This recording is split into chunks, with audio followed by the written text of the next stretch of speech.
মনে করো যে তোমার সাবেক গার্লফ্রেন্ড তোমাকে ফোন দিয়েছে, বলছে কি যে জানো আজকে বাসায় তো কেউ নাই, আমার হাজবেন্ড তো 3 দিনের জন্য ঢাকায় গেছে, তুমি তাড়াতাড়ি চলে আসো। কিন্তু তোমার ওই গার্লফ্রেন্ড তোমার কিন্তু এর আগে একবার বাগালছে এভাবে ডেকে, তৎক্ষণাৎ কিন্তু ওর হাজবেন্ড আবার বাড়িতে ঘুরে এসছে। তোমাকে সারা রাত মনে করো ঘরের কোনাতে খুপড়ি জায়গায় বসে থাকতে হয়েছে, মানে খুব কষ্ট করে পার করে এসছো। তুমি এ ভয়ে জেনে তুমি যাইতে চাইছো না, যে না এর আগের দিন খুব কষ্ট করে থেকে এসছি, তুমি কহেছো এক হয়েছে আর এক, যাওয়ার সাথে সাথে তোমার তোমার হাজবেন্ড চলে এসছে, আমাকে খুব কষ্ট করে রাত পার করে আসতে হয়েছে তোমার ঘরের কোনায় বসে থেকে থেকে, তা আমি আর যাবো না।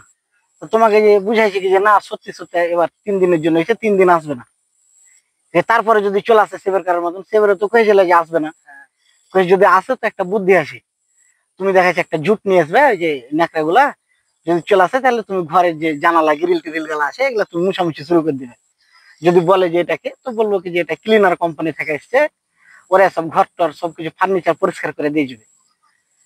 তুমি ফার্নিচার পরিষ্কার করে দিয়ে চলে এলা, তুমিও ধরা খেলে না, আমারও কোনো সমস্যা হলো না। তুমি এই পরিকল্পনা শুনে তুমি চলে এসো, তৎক্ষণাৎ কিন্তু দেখা যাচ্ছে আর হাজবেন্ড মনে করো সেদিনও বাড়ি চলে এসছে। এখন তোমার কাম কি? তোমার কাম হচ্ছে গ্রিল মুছা, গ্লাস মুছা, তুমি গ্রিল গ্লাস মুছতে এসো।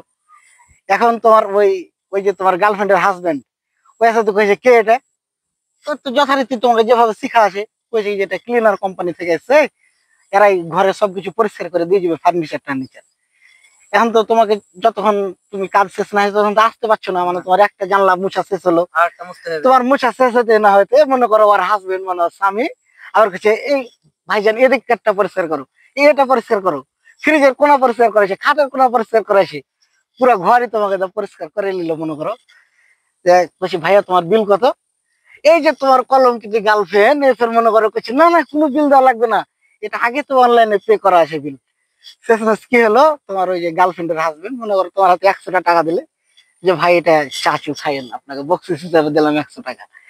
তাহলে দেখো কি অবস্থা, মানে তোমাকে ডেকে নিলে ফুসলে, তোমাকে দেওয়ার ঘরটার পরিষ্কার করে একটি দিলে, এই যেমনি তুমি মনে করো দরজা থেকে বাড়াইছো দুই না মেলে মনে করো হেবি হা হা করে হাসছে।